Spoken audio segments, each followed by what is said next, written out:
তোমরা অনেকে কমেন্ট করে জানতে চেয়েছিলে আমার বাড়ির সঠিক ঠিকানাটা কোথায়। তো আমি এর আগেও ভিডিও আপলোড করেছিলাম, তোমরা হয়তো অনেকে দেখেছো, আর যারা নতুন এসেছো তারা হয়তো। বন্ধুরা দেখো, আমাদের এদিকে এত বৃষ্টি হয়েছিল, পুরো সামনে জল ছিল, একটু জলটা কমেছে, সেই জন্য ওখানে তার ব্যবহার হবে না। মাইল এখানে বাস স্ট্যান্ডে বলে একটা জায়গা আছে, এখানে নেমে পূর্ব দিকে পিচের রাস্তা।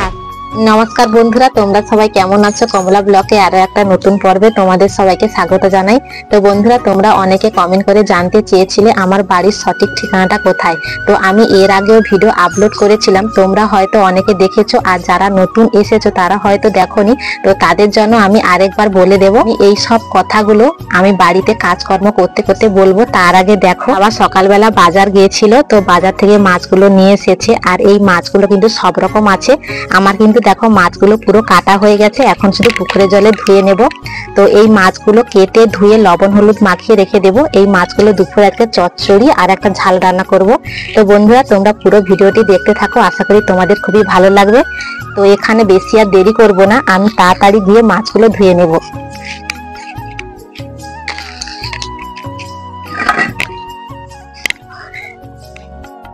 বন্ধুরা দেখো, আমাদের এদিকে এত বৃষ্টি হয়েছিল, পুরো সামনে জল ছিল, একটু জলটা কমেছে, সেই জন্য ওখানে তার ব্যবহার হবে না, সেই জন্য পুকুরে এলাম। দেখো পুকুরে মানে এখনো পুকুরে অনেকটা জল আছে। তো আগে আমি আঁশটা ফেলে দেই, তারপরে মাছটা ধুবো।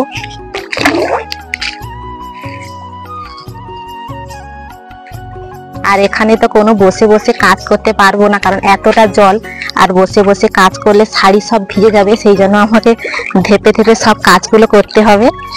তো এখনো জল খাবারও খাওয়া হয়নি, আর জলও আনতে যাব। তো আমি জল আনতে যাব, তারপরে এসে দুপুরে রান্না করতে হবে।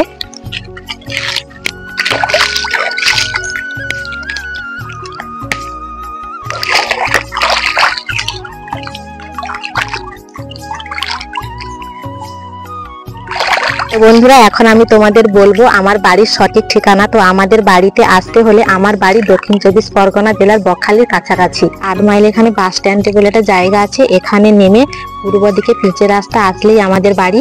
তো বন্ধুরা, তোমাদের আমি বললাম আমাদের বাড়ির সঠিক ঠিকানাটা। তো দেখো, এখন আমার মাছটা ধোয়া হয়ে গেছে, এখন আমি বাড়ির দিকে যাব।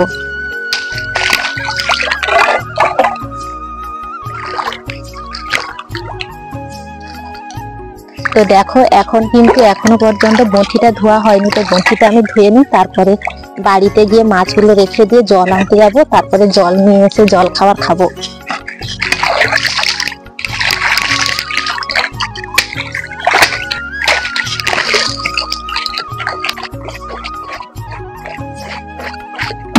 তো বন্ধুরা, ভিডিওটা আর বেশি বড় করলাম না, ভিডিওটা কেমন হয়েছে অবশ্যই কমেন্ট করে বলবে, আর ভালো লাগলে প্লিজ লাইক আর সাবস্ক্রাইব করে আমাদের পাশে থাকো।